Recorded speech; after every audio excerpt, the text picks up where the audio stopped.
Hello and welcome to Hooked by Empress. Today we are going to learn how to make this beautiful bag, and the first thing that you're going to need is this plastic canvas. It is already shaped in a way that when you fold it, it's going to form the bag that I am going to show you how to do. It's a pink and black bag, so the things that I'm going to be needing first of all is the pink yarn. This is velvet yarn and also a black velvet yarn.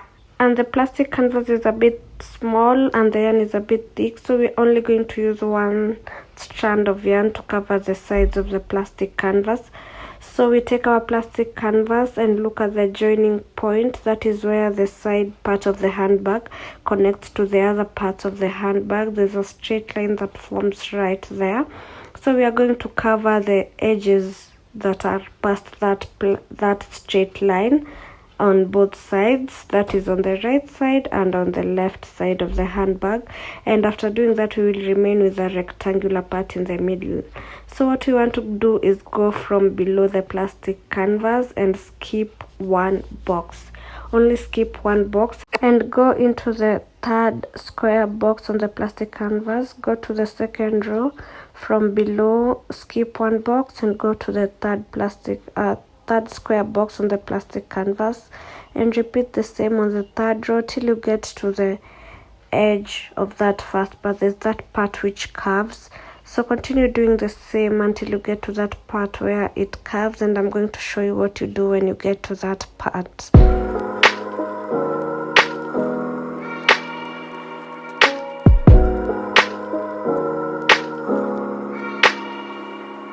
At this point, you are going to realize that you only have two straight rows, and then you have two spaces on the plastic canvas that only go into one square space on the same plastic canvas. So you're going to go into the plastic canvas from below and into the one square space that you have on the top for the two spaces. So it's going to be like a 2-in-1. After that, you are done with the first part of covering the edges, and what I normally do is go with my needle into the back part of the plastic canvas and go under the yarn that we have going to be using to cover the edges, just to make sure that it doesn't run. So I use my needle to just go under that yarn the entire way to where we started, so that it doesn't run.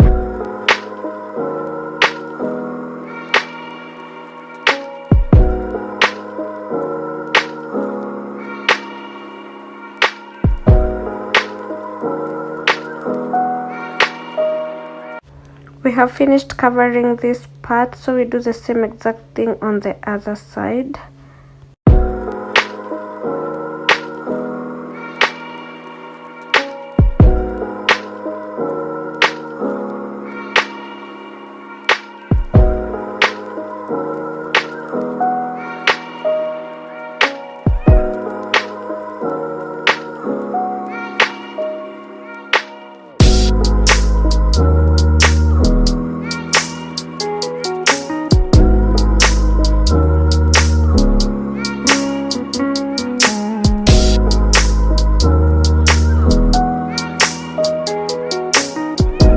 As you can see, we have created a straight line that we are going to follow through the entire remaining part of the plastic canvas, and there at the edge where the plastic canvas is forming a curve, we have two spaces that have to go into one square space.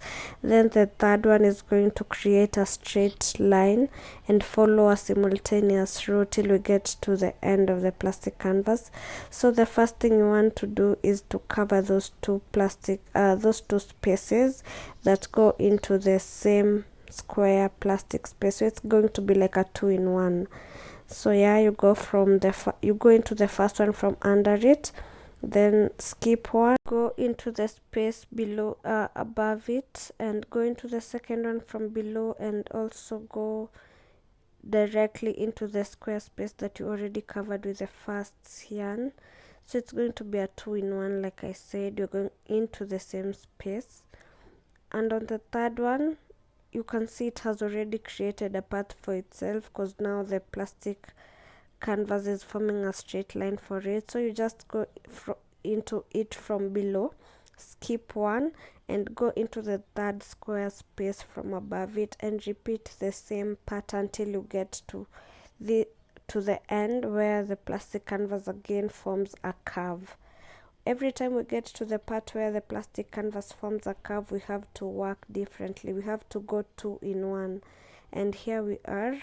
We have the last row right there that is going straight. So cover that one. This is giving me a pretty hard time to explain because I've never done this before, but I hope with time I'll be able to explain things very clearly in a way that all of you can understand. So yes, we are covering the last space, and at that point you can see we have the two, you see they are very clear, the two spaces that create the curve. So you go into the first one and into the square space that is right above it, then onto the next one from below and into the same square space that we went with the first one. And there we have it. We have covered our left side of the plastic canvas. And right here, once again, the plastic canvas is forming straight lines for the row that we are going to cover all the way to this other side where there is a curve again. So just keep doing the same thing we have been doing. Go into the plastic canvas from below it and skip one square box and go into the next one till you get to the end right here.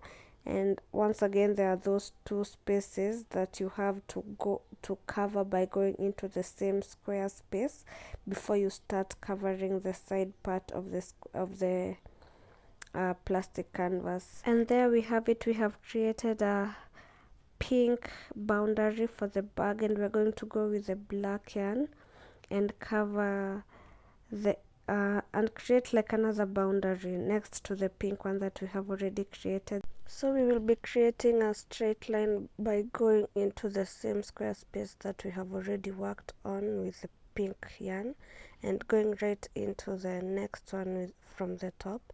So we are not skipping any boxes, just go under, then to the next one from above the plastic canvas, and just repeat that till you get to the end. Always remember to hold your remaining piece of the yarn at the back and work over it with the yarn that you are using so that it doesn't run.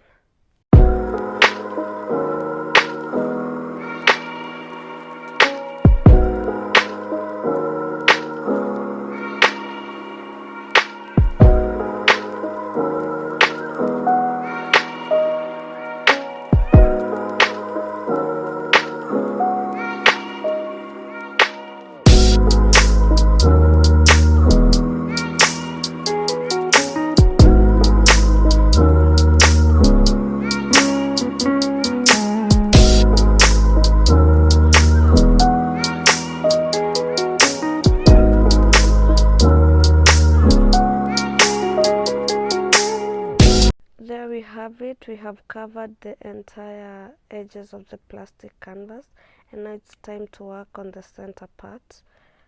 So idea that I have in mind is to create diamond shapes using the black yarn and covering the spaces between the diamond outlines with the pink yarn.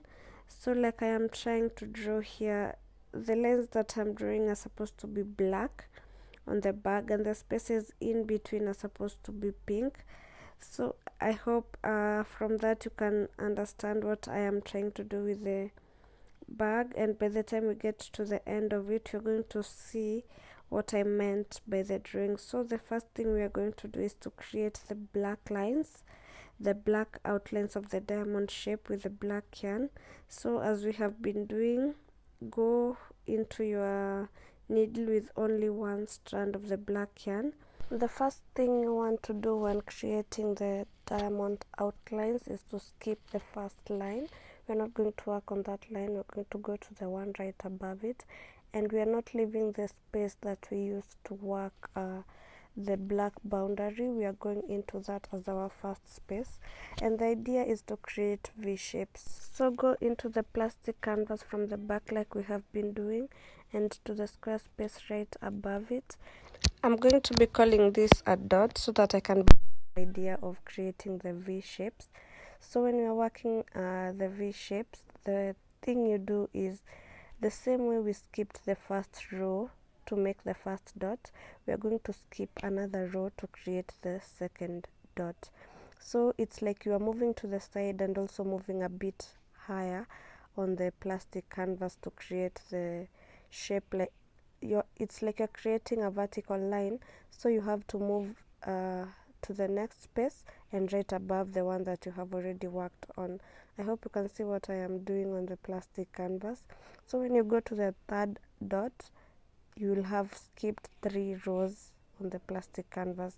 When you go to the fourth one, you'll have skipped 4 rows on the plastic canvas, and we keep doing that till we get to the fifth one, which is going to be our corner point. Then we can start going down.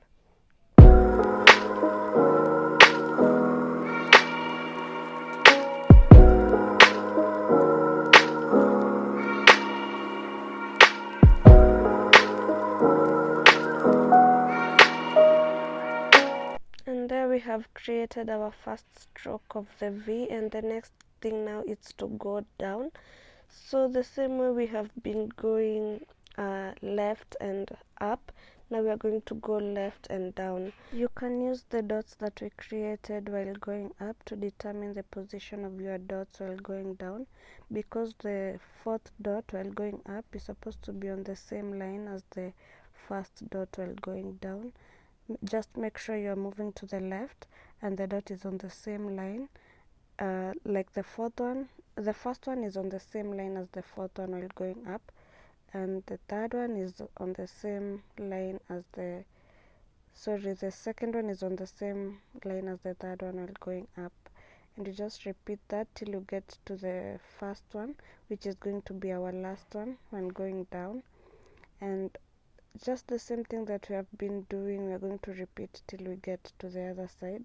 So we will go up again, that is by moving left and up, and make sure you are not working on the same space, on the same line, and make sure that the corners that we are creating are on the same line, so that we can form a straight zigzag, which is going to form the base of one side of our diamond outline. For the second zigzag that we are creating, we are first of all going to count 10 square spaces, and we are going to start from up and go down till we get to 1 square space above the first corner that we created with the first zigzag. So we are going to do the same thing we have been doing while going down, that is left down till we get to the corner right there. But make sure that your black line doesn't meet the other black line. There's supposed to be like a boundary there in between. We're not going into the same square space. Then we start going up. We're just doing the opposite of what we have done with our first line. So at the points where we were going down, we are going up with this line, but the corners have to be in line, and the number of square spaces between the corners is supposed to be 10. So make sure that the space you have right there between them is 10, and just repeat that pattern until you get to the end of this second zigzag.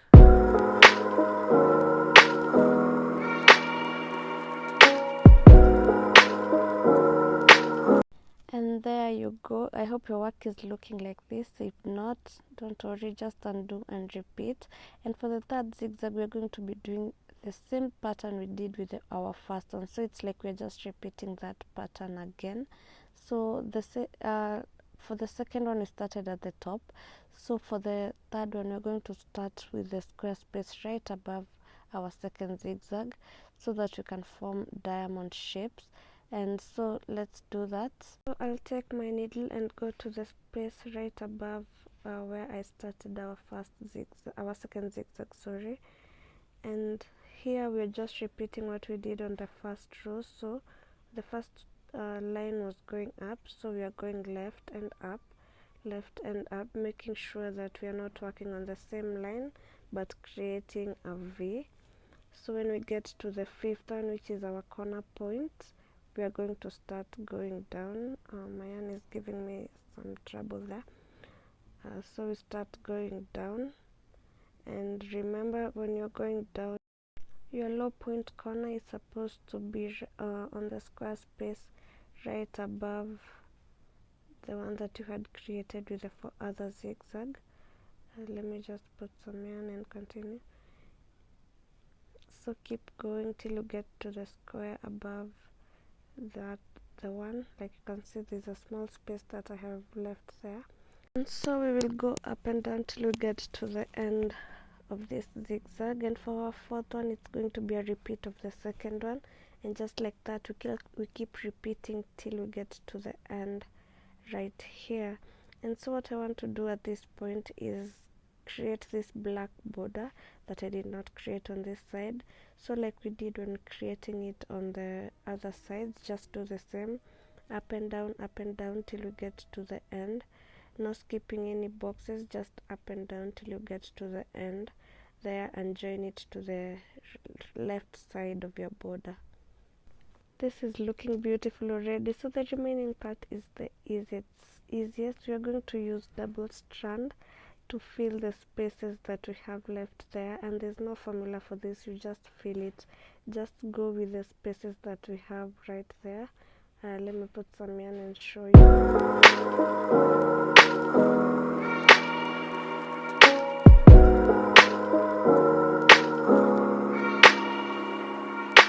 Thing that I will always need you to remember is that we never leave spaces. We always work 2 times into the same square box. So like when I'm starting this, I am going into the same square space that I went into while creating this black border, and at the top I am going into the same space that I went to while making the first zigzag.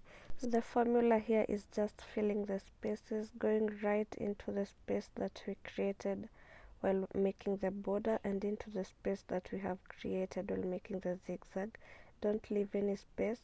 Make sure you're working on the same square space, because if you leave that space, it's going to be seen when your work is complete.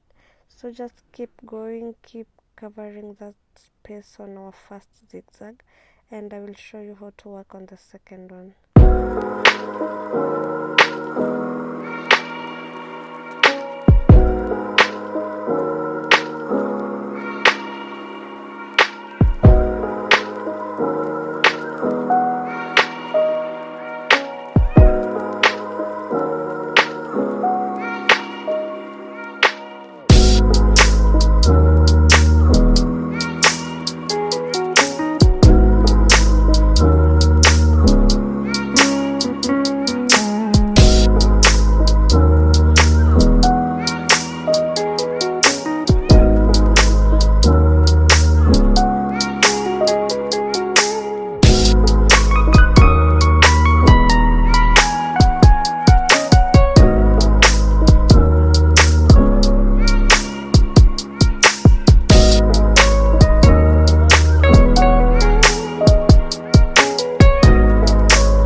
There we go, we have come to the end, and at this point I don't see the need to cut the pink yarn, so I'm just going to bring it to the front and continue working with it to fill the spaces on our second zigzag. And as you have seen, there's some yarn that I left when making the zigzag, some black yarns. I'm going to make sure that I cover them with the pink yarn as I continue to work, so that our work can be as beautiful inside as it is outside also. So like we have been doing, just continue covering the spaces. Remember to go into the spaces that you worked with your previous yarn, so that you don't leave spaces, and make sure to organize your yarn. The beauty of a bag is because the yarn is organized, it's not lying on top of each other. Yes, so continue doing that, filling the spaces just as they are. There's no formula here, we're just filling the spaces just as they are.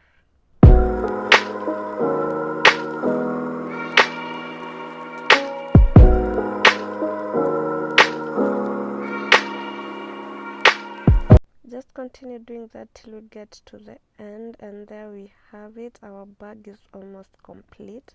Now we only have to work on the sides, and join our bags, and on the sides we are going to do the same thing. Find that straight line that goes to the end and cover the edges with the pink yarn that we did while starting our bag.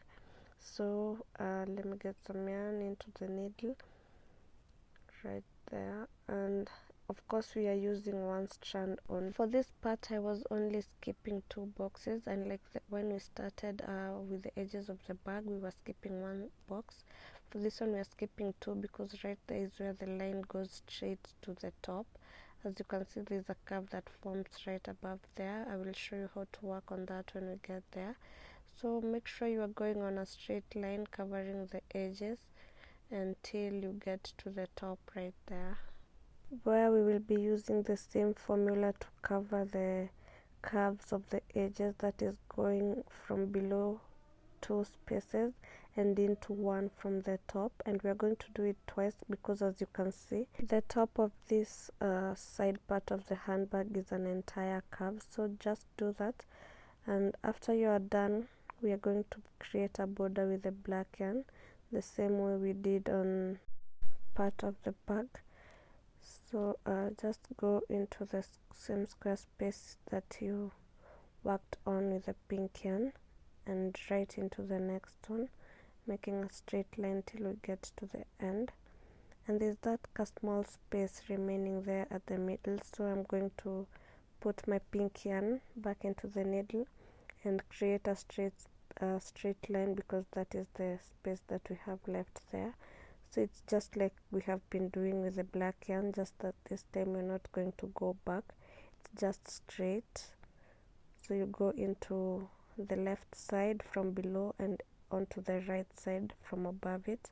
Make sure you're holding the piece of yarn that you have cut at the back, and just do that till you get to the top.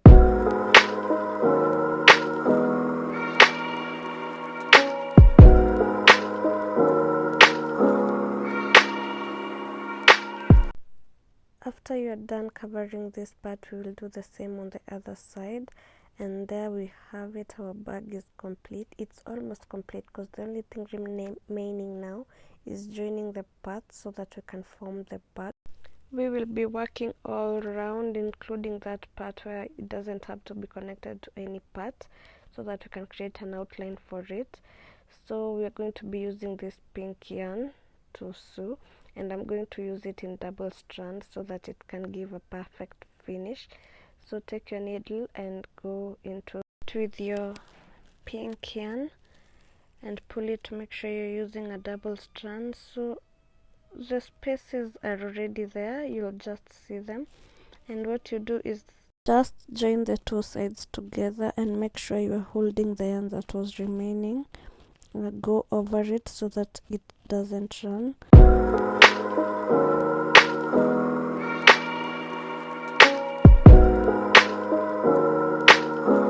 Always remember to organize your yarn. Make sure that there are no spaces being left.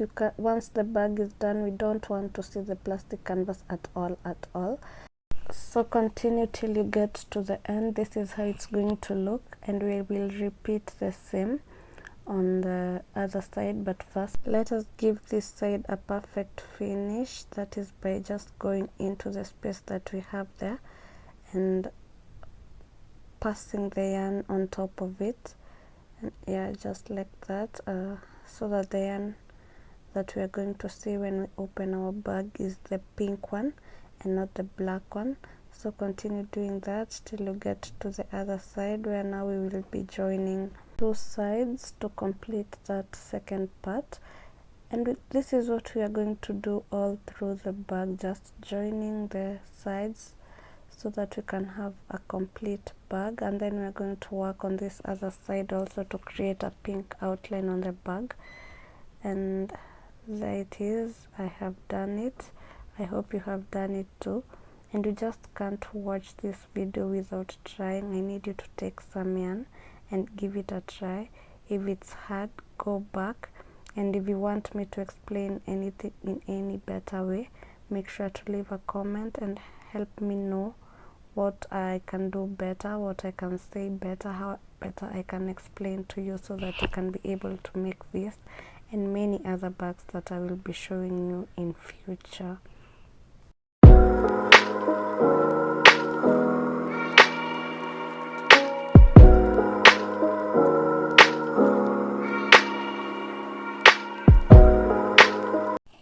Once you're done, take your scissors and cut your yarn, or you can use your needle and pass it under the pink yarn also, but at this point I prefer using a lighter to burn the remaining part of the yarn because this gives it a complete finish.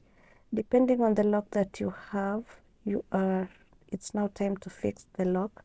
For my case, I am working with a lock that requires me to use a screwdriver, so that is what I have there. Very traditional screwdriver, but it works, and I'm fixing the lock on the bag, and that is it. We have finished our first bag, and I hope I have been of help. I hope as much as I have struggled to explain this, you can get a thing or two, and with your imagination you will be able to figure out the rest. Thank you so much for watching this video. Please subscribe to my channel if you haven't. Please share this video so that it can be of help to someone else who would like to learn this skill. And thank you very much, and see you next time. Bye.